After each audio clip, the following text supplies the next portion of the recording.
Philly wholesalers, funny story. So here I am at Lifetime Fitness, and been wanting to go mountain biking for a few days now, and decided last minute that the trail is probably too muddy to go biking. All it does is ruin the trails when you go biking on them when they're all wet and puddly. So hit the gym and had a really good workout session. Got really sweaty, so sweaty I decided to shower before I went home, and along about halfway through a shower, I realized I have nothing but my gym clothes with me. All right, so how about that?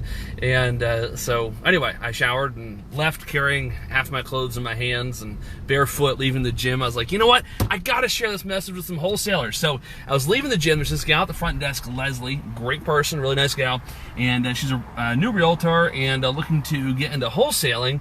And we got to talk about what is wholesaling? What is wholesaling? And if you're watching this video, I'm going to assume that you probably know what wholesaling is. But what I'm going to share with you is how much money you should expect to make as a wholesaler, right? How much money do you deserve to make on a wholesale deal, right? A lot of people get hung up on this. I remember I wholesaled a house one time, and I think I made $6,000 or $7,000, and the buyer got all, upset about that. And I felt guilty before, how much should I make on a wholesale deal? Does it ever cross a line between being ethical or unethical? But I'm going to share with you a simple guideline for one, making as much as possible on wholesale deals, and two, something that should help you clarify how much you deserve to make when you're wholesaling. All right, so here's the deal. Here's what determines how much money you make when you're wholesaling houses. You ready? There's two components to wholesale deals, right? You got the deal and you got the buyer, right? So I'm not talking about finding buyers right now. I'm talking about the deal itself. How much money are you going to make on your wholesale deals? Here's what determines it. How good you get at solving the seller's problems, it will determine how much money you make. Now, I know that sounds simple and simplistic and just downright silly to say, but let's think about this. Let's run two different types of conversations in your you have deals all day long. I don't reply, Steve. That means your numbers must kind of suck a little bit. Sorry. So send me some good deals, and I will respond all day long. All right. Let's see. We got I'm gonna have to hold this video camera here. All right. So here's the deal. So again, what determines how much money you make on a wholesale deal is determined by the conversation you have with the seller. So let's talk this through and see what it sounds. So let's talk about two different conversations you could have with the seller. Hey, Mrs. Seller, you walk through the house and you build some rapport. And by the way, rapport building is not, oh, hey, you went on vacation in Canada? So did I. Oh, hey, you like fishing? My uncle likes fishing. That's not rapport, right? That's not really deep rapport. We'll talk about rapport in a different video, right? But let's say you walk through the house, you sit down at the kitchen table, and you're like, all right, Mrs. Seller, what do you want for the house? 50.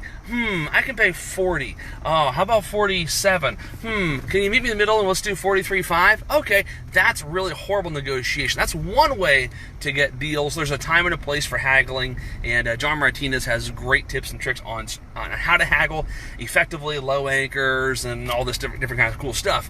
But that's haggling is a last resort when it comes to negotiating price, right? A buddy of mine out in Arizona likes to say, his name is drawing a blank right now, Ryan Robeson. He always say, the conversation should not be about price. The conversation should not be about price. So let's say instead of offering the person 40 grand, then you settle at 43.5.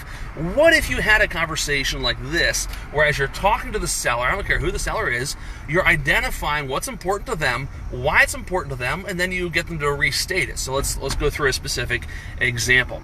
Hey, Mrs. Seller, so you're telling me you've had this rental property for a little while? Yes. How's that experience been for you? I'm summarizing very, very quickly in case you didn't gather that by now. It's been horrible. Tenants suck. I hate tenants. They all suck, and they all steal my money and trash the place. Now you might think, I'm going off script now for a second, you might think that you can move on to the next point because she's told you how horrible the experience has been. But no, you got to recap it and go a little bit deeper. So you're saying having tenants is a horrible experience. You don't want to, if you can avoid having tenants in the future, you really don't want to. Is that right? Yes. Awesome. Now you've moved them forward. You got her to verbalize and commit to you that she does not want to have this as a rental property anymore. Okay. Now let me ask you another question. When you think about selling your house, if you could wave a magic wand, what would be the end result you're looking for? Well, I just want to sell. I want to get done with it. Okay, now what does that look like for you?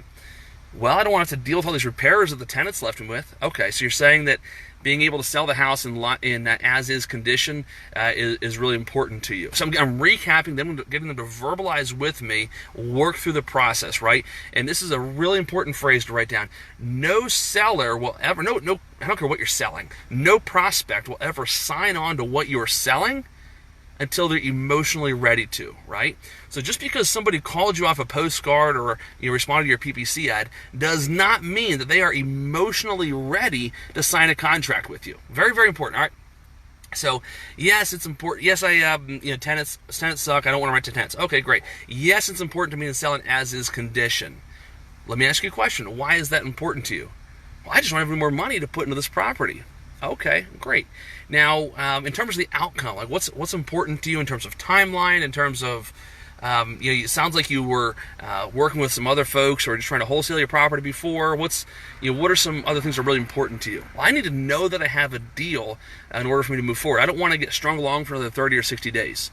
So you're telling me that even if you don't get quite as much money for the property, if you know that you've got a good deal, if you know you've got a deal that's going to close, and you know when it closes, that's more important to you than squeezing every penny out of the property. Now, just a little tip. Anytime you can get a seller to say that yes, getting less money, I'm sorry, let's start over. Anytime you get a seller to verbalize to you that getting money is not the most important thing to them is extremely important. Yeah, I just want to know I have a deal. So you can write the stuff down, okay? So if I'm taking notes, I'm taking notes here, Mrs. Seller. So I'm writing down that tenants suck. We don't want to do repairs because of financial strain. I understand that. And you're saying that you want to know 100% solid that you have a deal. Is that right? Yes. Now, in terms of time frame, are you looking for something, within a few weeks, a few months, somewhere in there? Doesn't really matter. Within 30 days is fine. So you're saying if we can do all this other stuff and close within 30 days, that works for you. Yes. So look at what I've done. Instead of just offering a certain dollar figure, right? I'm working her through the process, getting her to self-discover what's important to her when it comes to selling her house to me, right? So you go through the process, and once the seller has said all these other things other than money are most important to her, what happens? Price becomes like just a by the way comment, so to speak, at the end of the conversation, right? We tend to go into these conversations thinking that price is the most important thing to sellers, and 9 times out of 10, it is not the most important thing to sellers. All right, so here is what determines how much money you make, how well you negotiate these deals. Not how much marketing you spend, not how many deals you do, how much money you make as a wholesaler, how much money you deserve to make is completely contingent upon how good of a negotiator you are. And part of negotiating really means solving the seller's problems, right? So we've got a deal right now in, East Oakland, I don't know, Germantown, somewhere in there. And we're under contract to buy for $23,000, and I got a buyer to buy for $48,000, $25,000 spread on a wholesale deal. I think I'll have probably 2 hours in the deal, maybe an hour in the deal tops, by the time we're done with it, right? Now, what's the difference between that deal and the other deal I did today where we've got a buyer and I'm making $2,000, right? We didn't do as good a job negotiating, right? Obviously, it has to do with marketing to find the buyers, marketing to high-quality targets, right? But the better you get at negotiating with sellers, the more money you deserve to make. The value, this is important, the value you bring to the marketplace as a wholesaler to the sellers is what? What's the value you as a wholesaler bring to sellers? It is liquidity, right? These people have a big problem. Maybe they've got multiple open estates on the property. They have all these liens. They've been burying their head in the sand for 10 or more years. And guess what? You're there to solve all those problems, get them to close. And without somebody like you, they'll never get any money, right? All right, then the other value you bring to the marketplace for the buyers is a discounted deal, That's going to determine how much money you make. So you get good at negotiating, get good at identifying what's really important to the seller. Realize that most often it is not money, it is not price. And then you deserve to make as much money as you possibly can when it comes to wholesaling houses. So hopefully that encourages you. Ryan Ropes, I mentioned him earlier, he's really good at buying deeper and buying fewer properties. And I think that's a very, very worthy goal, super good thing to shoot for. So make price the last thing you talk about and the least important thing you talk about, because generally speaking, in the eyes of the sellers, that's the case. All right, hopefully that helps you out. By the way, if you are in or around Philadelphia and you want a cash buyer to make you an offer on your deals that will close, I'll close as soon as title is in, even if that means tomorrow. I'll literally close on the deal if it means tomorrow.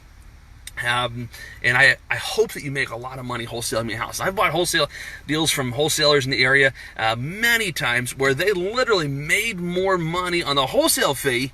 All they did was flip a contract, right? They made more money on the wholesale fee than I made after I bought it, fixed it, renovated it, and sold it, right? And I love those deals. As the cash buyer, I love those deals. Why do I like that?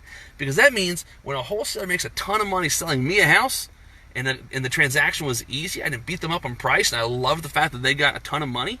What does that mean? It means they're going to bring more deals to me. So I want to make you, the most I've ever paid a wholesaler on one deal is $116,000 on one single family house. I want to make you lots of money when you sell me your wholesale deals. So my email address is in the caption somewhere on this video. Shoot me over your deals, and if the numbers are good, I will buy your deals ASAP. Hope you have an awesome day and an awesome weekend. I will see you around.